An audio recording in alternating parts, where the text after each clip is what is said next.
मित्रों, इस जीवन में बहुत सी ऐसी चीज़ें हैं जो इतनी रोचक हैं, यदि उनको हम जानने की कोशिश करें तब हम ये समझ पाएंगे कि यह रोचकता कैसे आई है।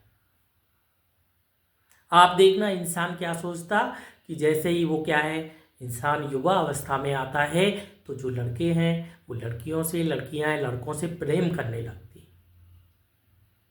ठीक है, स्वाभाविक है, ये होता है, कोई अजीब बात नहीं है। लेकिन गलती ये हो जाती है कि वह सोचते हैं कि यदि हमें प्रेम मिल जाए तब हम पूर्णता को प्राप्त कर लेंगे, बल्कि सच्चाई ये है कि आप पूर्ण हो जाएं तब आप उस प्रेम को पालेंगे।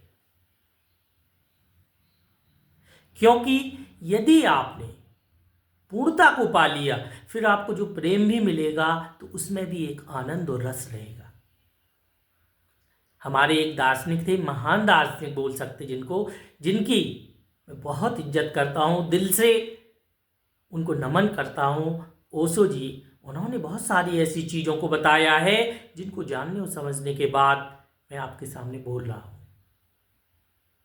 हमारे जीवन पे यदि सबसे अमिट छाप किसी की है तो उन्हीं की है।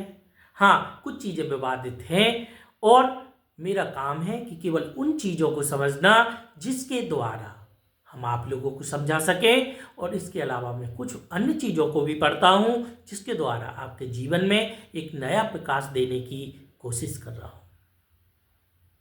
उन्होंने भी इस बात को बताया है कि पहले इंसान को पूर्णता पानी होगी, इंसान पूर्ण हो जाएगा, फिर उसे प्रेम भी मिलेगा तो वह भी चमकेगा, उसे कोई वस्तु मिलेगी तब भी वह चमकेगा, और पूर्णता के बाद हर चीज उसे पूर्णता का एहसास कराएगी। लेकिन यदि प्रेम के कारण आप सोचते हैं कि प्रेम के द्वारा पूर्णता प्राप्त करेंगे तो ये बहुत मुश्किल है, क्योंकि जब आप अपने से ही खुश नहीं तो दो लोगों में मिलकर कैसे खुश हो पाएंगे। तो सबसे पहले आपको अपने से खुश होना है, अपने से संतुष्ट होना है, उसके बाद आपको अपने जीवन में उन चीज़ों को करना है जिन चीज़ों में आप अपने आप को पूर्ण ही नहीं भरपूर समझें।